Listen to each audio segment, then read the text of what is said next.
से। पांडे जी कहाँ से हैं आप? हम गौरीगंज से हैं, गौरीगंज से। जी। ये बताइए पांडे जी कि मोदी जी की रैली है, आप लोग के लिए आप यंग लग रहे हैं मुझे, 20-25 साल के होंगे, इससे ज्यादा के तो नहीं होंगे। क्या सबसे बड़ा मुद्दा है इस चुनाव में? सबसे बड़ा मुद्दा ये है महिलाओं की सुरक्षा, युवाओं को रोजगार की मुद्दा। और आने वाली विधानसभा में मटियारी जी हमारे यहाँ से भाजपा को अच्छी लीड देकर और उत्तर प्रदेश सरकार में ले जाने का काम करेंगे। एक चीज और बताइएगा पांडे जी कि जैसे जो आपके विरोधी हैं अखिलेश यादव या फिर कांग्रेस ही हुई, पहले कांग्रेस भाई लोकसभा में तो यहाँ जीती ही है, ये लोग कह रहे हैं कि भाई आपकी जो सरकार है उसमें युवाओं के लिए काम नहीं हुआ है, आपको रोजगार नहीं मिला है। देखिए क्यों रोजगार नहीं मिला हुआ, रोजगार क्यों, कौन कहता है रोजगार नहीं मिला है? अगर आप पढ़े लिखे हैं व्यक्ति, आप अगर नौकरी के काबिल हैं, काबिलियता है, आपको उस जगह पे रोजगार दिया जा रहा है। सरकार हमारी रोजगार पे काम कर रही है, आने वाले समय में सभी युवाओं को रोजगार मिलेगा। लेकिन अभी जैसे प्रयागराज में आपने देखा भाई बवाल हुआ, पुलिस ने मारा, पुलिस ने कुछ कोचिंग वालों को मारा। वो लोग ये कहते हैं कि वो बहुत सालों से नौकरी ढूंढ रहे हैं, सरकारी भर्ती निकलती नहीं है, निकलती है तो एग्जाम में धांधली होती है, कैंसिल हो जाता है। देखिए उस समय क्या होता था, उस समय एग्जाम जब किया जाता था तो जो उसमें नकल माफिया होते थे उनका खुलासा नहीं किया जाता था, लेकिन हमारी सरकार ने नकल माफियाओं का खुलासा कर रही है, इसलिए आज वो पकड़े जा रहे हैं। वही क्या होता था, वो मिलकर भर्ती करवा लेते थे, लेकिन आज ये खुला हो रहा है कि वो पकड़े जा रहे हैं। आपका नाम क्या है? आशीष सोलंकी, प्रदेश कार्यकारिणी सदस्य युवा मोर्चा। एक सेकंड, आशीष बताया आपने ना। आशीष जी आपसे मैं ये जानना चाहूंगा कि इस चुनाव में आप लोग जो धरातल पे बीजेपी के लिए काम कर रहे हैं, जनता के बीच कौन से मुद्दे लेके जा रहे हैं? सबसे पहला मुद्दा है रोजगार और साफ नीयत के साथ।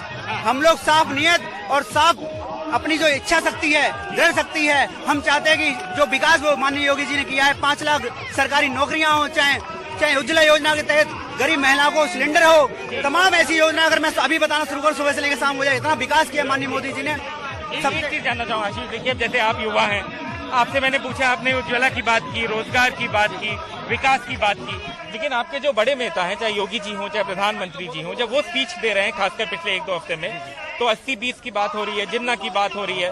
अभी उन्होंने साइकिल के बारे में बात की, साइकिल पे बॉम्ब रखने की बात की, किसी दूसरी पार्टी के सिंबल के बारे में बात हो रही है। आप युवा हैं, आप जमीन पे हैं, आप रोजगार की बात कर रहे हैं, आपके बड़े नेता बॉम्ब और पाकिस्तान की बात कर रहे हैं, क्यों? आपने शायद ध्यान से उन्हें नोटिस नहीं किया, आपने स्पीच नहीं सुने। अगर मोदी जी बोलते हैं तो आधा उनका जो भाषण होता है, स्पीच होता है, उसमें रोजगार, युवाओं के बारे में और लोक कल्याणकारी योजनाओं के बारे में वो बताते हैं। आपने सिर्फ कुछ पार्ट ले लिया और 80-20 की बात हिंदू मुस्लिम को बांटने वाली बात नहीं है। 80-20 का जो बात है वो ये है कि 80% जो लोग हैं वो जो रोजगार को लिए काम कर रहे हैं, जो पढ़ रहे हैं, जो शिक्षित हैं, 20% वो लोग हैं जिनमें से गुंडा, माफिया, दलाली, जो अराजकता तत्व हैं, उनको निकाल दिया गया है। 50-50 का खेल क्यों हो रहा है? पूरे क्यों विकास की बात नहीं करते हैं? इतना विकास हुआ है तो सिर्फ विकास पे क्यों नहीं चुनाव लड़ते हैं? क्यों इस तरह की बात करनी जरूरी है? विकास पर ही बात करते हैं पूरा। आप आज बोलेंगे मोदी जी, आप देखना पूरा विकास पर ही बात करते हैं। डेवलपमेंट हमारा पहला जो है इंफ्रास्ट्रक्चर डेवलप करना है। भारतीय जनता पार्टी का पहला मूल्य जो उद्देश्य है वो युवाओं के लिए, युवाओं के हाथ में रोजगार देने का काम करने का काम है। सर आपका नाम क्या? मेरा नाम राजू वाल्मीकि है। अच्छा राजू, मैं दलित समाज से हूँ। हाँ। दलित समाज को जितना सम्मान, जिसको हम लोगों को अनटचेबल समझा जाता था, उस समाज को माघ मेले में माननीय यशस्वी प्रधानमंत्री जी ने, जिसे छुआ नहीं जाता था, उनके पैर धोने का काम किया। सुदामा बनाकर उनका पैर धोने का काम किया है श्री कृष्ण के रूप में। मैं दलित समाज का प्रतिनिधि होने के नाते मैं कामना करता हूं कि ऐसा यशस्वी प्रधानमंत्री जो सामाजिक समरसता रखता हो, भारतीय संविधान की बात करता हो, ऐसे व्यक्ति की सरकार और प्रदेश में, सूबे में भी पुनः सरकार आनी चाहिए। एक चीज पूछना चाहूंगा,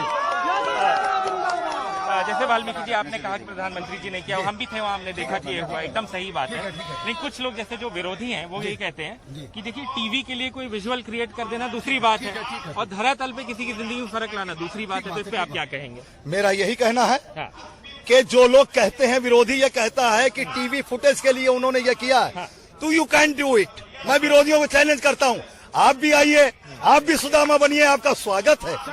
बाकी रही दलितों की बात, सबसे ज्यादा वीकर सेक्शन की गांव में लोग रहते हैं हमारे।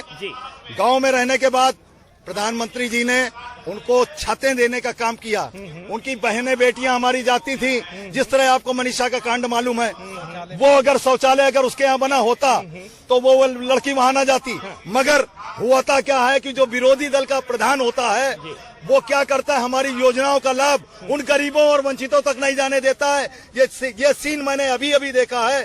ये इसी मटियारी विधानसभा में वहाँ के विधायक और प्रधान ने एक पूरी बस्ती है, कुनिया गांव है, आप भी जाके देख सकते हैं, मीडिया प्रतिनिधि है, वहाँ एक भी व्यक्ति को 70 साल का बूढ़ा दंपति है, उसकी झोपड़ी उड़ गई है और विधायक और प्रधान ने राजनीतिक प्रतिद्वंदता के तहत कि मोदी योगी के लाभ से वंचित उन्हें किया है। एक आपसे भी मैं बात करना चाहूंगा सर, आपका नाम क्या है?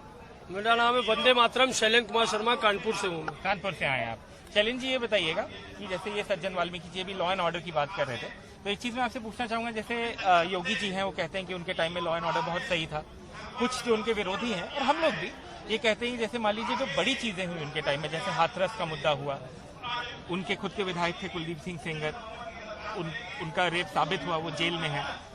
विकास दुबे जो हैं 8 पुलिस वालों को उन्होंने मारा, तो ये सब जो बड़ी बड़ी घटनाएं हुई हैं ये भी तो उन्हीं के समय में हुई है। बिल्कुल सही बात आपने कही है। योगी सरकार जब से आई है तब से योगी सरकार ने जितने भी गुंडे मवाली आतंकवादी जितने भी लोग हैं उन सबको अंदर किया है। अभी लेटेस्ट की घटना आपको बता दें, कम से कम 38 लोगों को जो है 38 लोगों को अरेस्ट करके उन लोगों ने जेल भेजा है। भगवान वो प्रधानमंत्री योगी जी ने जेल भेजा है। पहली में अरे वो जो कांड हुआ था, कौन सा कांड हुआ था, उसमें 38 लोगों को भेजा है। बिकरू वाले में हाँ, नहीं बिकरू वाले में नहीं, बिकरू वाले में तो कई लोगों को जेल भेजा ही भेजा है। बिकरू वाले में पहले तो उधर से 8 लोग मर भी तो गए पुलिस वाले। अभी तो एक नाकामी ही है कि एक गैंगस्टर कहीं पनप रहा था और उसकी इतनी हिम्मत हुई कि वो 8 पुलिस वालों को मार गया।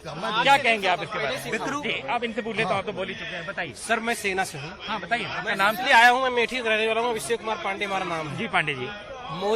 मैं खास करके मोदी जी और योगी जी का समर्थन इसलिए करता हूँ, योगी जी के आने से लॉ एंड ऑर्डर सबसे अच्छा रहा। मैं वही बात पूछ रहा हूँ, मैं पूछ लेता हूँ। जो फील कर बता रहा हूँ अपनी बात। मोदी जी ने सेना को जिस तरह से सशक्त किया है, आज तक 70 साल में किसी ने नहीं किया। तो बस एक पांडे जी एक सवाल मैं पूछूंगा, एक सवाल मैं पूछूं, जैसे आपने लॉ एंड ऑर्डर की बात की, मैं वही उनसे भी पूछ रहा था। जैसे कानपुर में बिकरू कांड हुआ, ये मैं मानता हूँ कि बाद में एक्शन हुआ, लोग गिरफ्तार हुए, नो डाउट, लेकिन द फैक्ट कि भाई एक इतना एक गुंडा ऐसे गांव में था और उसकी इतनी हिम्मत हो गई कि वो 8 पुलिस वालों को मार गया, उसके बाद भागा रहा, उसके बाद वो हुआ। योगी जी की सरकार थी, उस पर एक्शन लिया गया। वो आज से नहीं पल रहा था, वो बहुत पहले से पल रहा था। बहुत सारी सरकारें थी, किसी ने कार्य नहीं किया, ना किसी ब्राह्मण, ना ठाकुर, ना दलित, किसी का परवाह करते हुए योगी जी ने सर बहुत भरपूर कार्रवाई की और उसको जहाँ जाना था वहाँ पहुँचवाया। ठीक है, इसीलिए हम योगी का सपोर्ट करते हैं कि लॉ एंड ऑर्डर सबसे अच्छा है। हमारे यहाँ की बहु बेटियाँ, हमारा समाज सबसे सुरक्षित है। कुछ लोग पांडे जी ये भी कहते हैं कि लॉ एंड ऑर्डर की बात एक है, लेकिन डिस्ट्रेस है, नौकरियां नहीं है, आवारा पशु की प्रॉब्लम है, इस पे आप क्या कहेंगे? सर एक मिनट नौकरियां हैं, प्राइवेट सेक्टर में भी बहुत नौकरियां निकल रही हैं और सरकारी सेक्टर में भी निकल रही हैं। इतनी जनसंख्या है, सबको सरकारी नौकरी नहीं दी जा सकती हैं, उसके लिए प्राइवेट सेक्टर में नौकरी निकल रही है। बहुत सारे लोग आज हर जगह लगी हुई हैं, ऐसा बात नहीं है। आप बाहर घूमेंगे ना, देखेंगे सब अपने अपने आप कार्य कर रहे हैं। आप देखिए, अगर नौकरियां नहीं होती, आज जिस तरह सड़कें भरी हुई गाड़ियां से, जिस तरह से लोग इतने महंगी महंगी प्रॉपर्टी इतनी सेल हो रही है, सबसे ज्यादा रेवेन्यू आया हुआ है अमेठी से, क्या कहते हैं, रजिस्ट्री में। ठीक है, यही कारण है नौकरी। बाबा आपका नाम क्या है? क्या नाम है? मेरा नाम रमाशंकर। कहाँ से हैं आप? अमेठी से, ग्राम सभा महासौ से। क्या आप मानते हैं कि आवारा पशु कोई प्रॉब्लम है? हाँ, आवारा पशु को गांव में रहते हैं, आवारा पशु प्रॉब्लम है। क्या इसका कोई समाधान निकाला है सरकार ने? अभी तक नहीं कोई नहीं समाधान निकाला हुआ है सरकार ने, नहीं निकाला, नहीं निकाला है। हमारे गौशाला खुली है, अरे गौशाला खुली, उसमें 2 4 10 जाते हैं, पकड़ के फिर छोड़ देते हैं और रात को, ठीक ही नहीं, ऐसा हाल है जी। क्या करना चाहिए आपको योगी जी को इसके हिसाब से? ये जो है बंद होना चाहिए, ठीक ही नहीं। ये जो पशु है फसल चर ले रहे हैं, दिक्कत है, प्रॉब्लम है, इसको बंद होना चाहिए। क्या आपको लगता है इनको कोई राजनीतिक हानि हो सकती है इसकी वजह से? हाँ जी, क्या इनको कोई राजनीतिक हानि हो सकती है इसकी वजह से? हाँ हो सकती है, बिल्कुल। कौन सी बड़ी बात है? नहीं तो 5 साल तो हो ही गया सर, 5 साल में कहाँ निकाल पाए? क्या चीज नहीं निकाल पाए? 5 साल तो हो ही गया, जैसे ये कह रहे हैं भाई किसान ही होंगे, एक जानवर पर 900 रुपए सरकार दे रही है, प्रधान उसको खा रहे हैं। उसी को कार्यवाही में आ जाए कि जो है प्रधान के ऊपर थोड़ा सा ये हो जाए कि जानवरों की व्यवस्था करें। पैसा जा रहा है सरकार, मान रहे हैं कि समस्या है थोड़ी बहुत, समस्या थोड़ी बहुत है, लेकिन उसका निदान आने वाले समय में सरकार करेगी। सरकार का कहना है कि हम इसके लिए आपका नाम क्या है?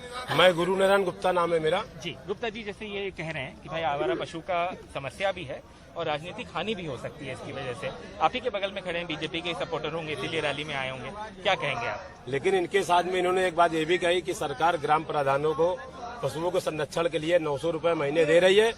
जो विपक्षी दल के प्रधान है वो राजनीतिक प्रतिद्वंदिता कारण नहीं चाहते कि सरकार की अच्छी छवि जनता के बीच में प्रस्तुत हो।